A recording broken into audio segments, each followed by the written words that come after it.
আজই ডাউনলোড করুন আর এনজয় করুন আপনার পছন্দের শো। তোমার সুখের আকাশে আবারও কালো ছায়া নেবে আসতে চলেছে আর্য সিংহ রায়। আর এই কদিনে যা অ্যাচিভ করে নিয়েছে সেটা কিন্তু শুধু কাজ দেখিয়ে নয়। অপর্ণা, তুমি আজকে যেটুকু এগিয়েছো সেটা কিন্তু আর্য সিংহ রয়ের কেয়ারে আছো বলে। আর্যকে খুশি করতে পারলে তোমার উন্নতি আর আটকায় কে?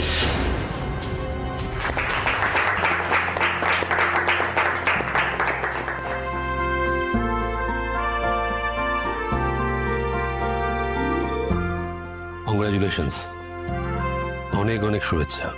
Thank you so much sir. Good job.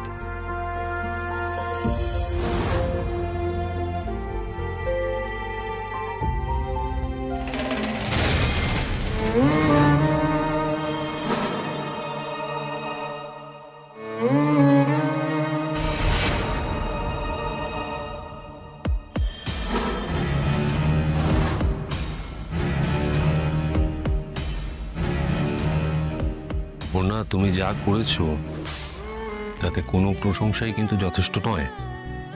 আমি এটা পারতাম না যদি এটা আর্য সিংহ রায় কোম্পানি না হতো। না না, একদমই নয়, এটা তোমার বিনয়। তুমি যা করেছো এর সব ক্রেডিট তোমার, সব ক্রেডিট তো তোমার। সিরিয়াসলি না স্যার, আমি যখন খুশি এসেছি অফিসে, যখন খুশি কাজ করেছি, যতক্ষণ খুশি কাজ করেছি। অন্য কোথাও হলে কি এই সুযোগটা পেতাম বলুন?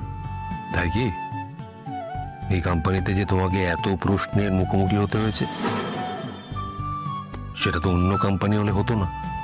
আমাকে এই সুযোগটা কেই বা দিত? আমার কি কোনো আলাদা পরিচিতি আছে? নেই তো, না? তোমার সুখের আকাশে আবারও কালো ছায়া নেবে আসতে চলেছে আর্য সিংহ রায়। বিরাট বিপদ, বিরাট বিপদ ঘনিয়ে আসতে চলেছে এবার।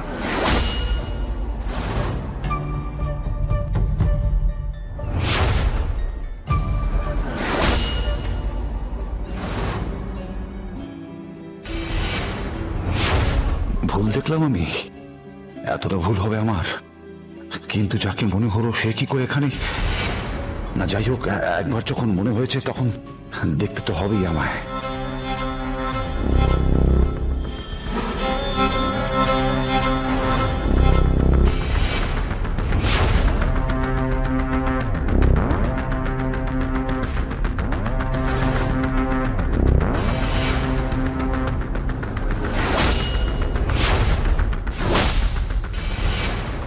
কিছু বলবেন? সরি, আমি আসলে আপনাকে অন্য কেউ ভেবেছিলাম। সরি।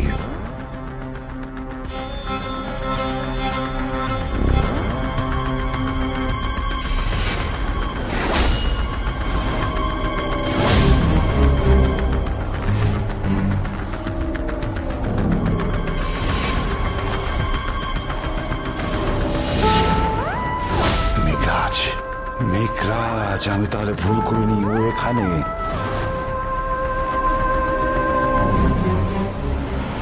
তোমার আইডেন্টিটি তুমি নিজে তৈরি করেছো, তোমার কাজের মাধ্যমে তুমি নিজের পরিচয় তৈরি করেছো। এর জন্য আমরা সকলে গর্বিত। অপর্ণা, আমি তোমাকে কিছু দিতে চাই। আমিও। Is it? সরি। ঠিক আছে, তাহলে এসব মিটে গেলে আমরা বাইরে কোথাও দেখা করি, তারপরে একে অপরকে যেটা দেওয়ার সেটা দিয়ে দেবো। কোথায় বলুন? এটা মিটে যাক একটু।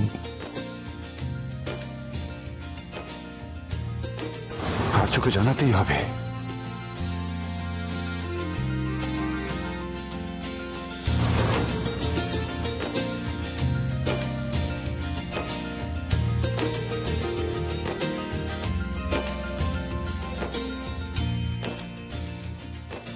আর্য, তোর সঙ্গে আমার কিছু দরকার আছে, কথা আছে। পরে কথা বলছি, কিঙ্কর প্লিজ।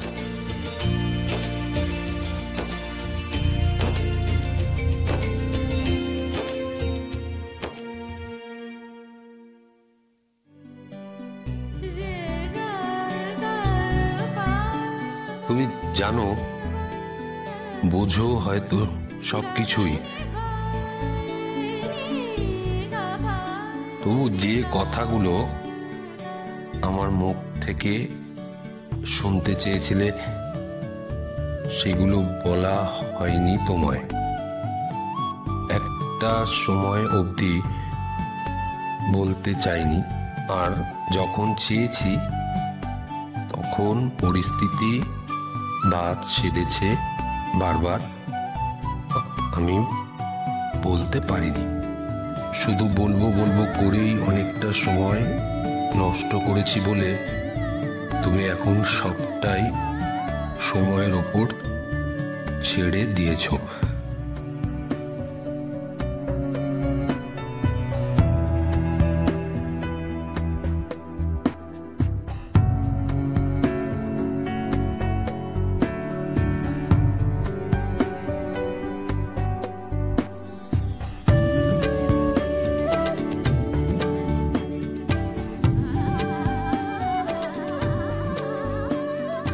আর বলার ঝুঁকি নিলাম না। যা কিছু আমার মনে আছে চেষ্টা করলাম জড়ো করে এই চিঠিতে লেখার।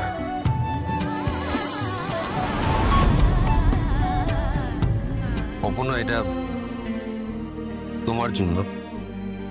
আসলে অনেকদিন ধরেই কিছু কথা তোমাকে বলার চেষ্টা করেছি, কিন্তু কিছুতেই বলা হয়ে উঠছে না। কোনো না কোনো বাধা মাঝখানে থেকেই যাচ্ছে। তাই ভাবলাম তোমাকে লিখেই জানাই। আমি জানি না তোমার সব প্রশ্নের উত্তর তুমি এতে পাবে কি না, কিন্তু আমার বিশ্বাস তোমার খারাপ লাগাটা একটু কমবে যদি তুমি এটা পড়ো। প্লিজ নাও। আপনি আপনি এইটা প্লিজ রাখুন, দেখুন আপনি একবার এটা প্লিজ স্যার।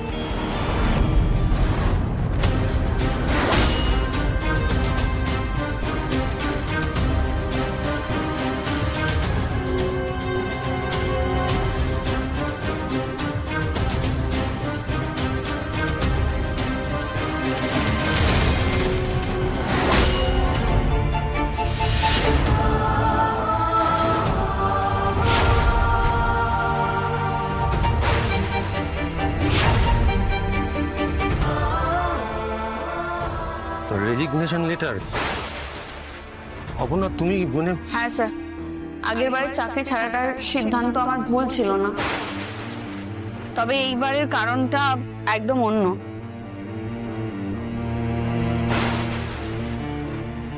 তোমার তো আর কোনো প্রবলেম নেই, তুমি নিজেকে প্রমাণ করেছো, কারোর কিছু বলার নেই, তাহলে তুমি রেজিগনেশন কেন দিচ্ছ? কিন্তু আমাকে যে আপনার থেকে দূরে যেতে হবে স্যার, আর আমার মা বাবা চান না আমি এই কোম্পানিতে চাকরি করি, আর তার মধ্যে আমি কোনো ভুল দেখছি না, তাই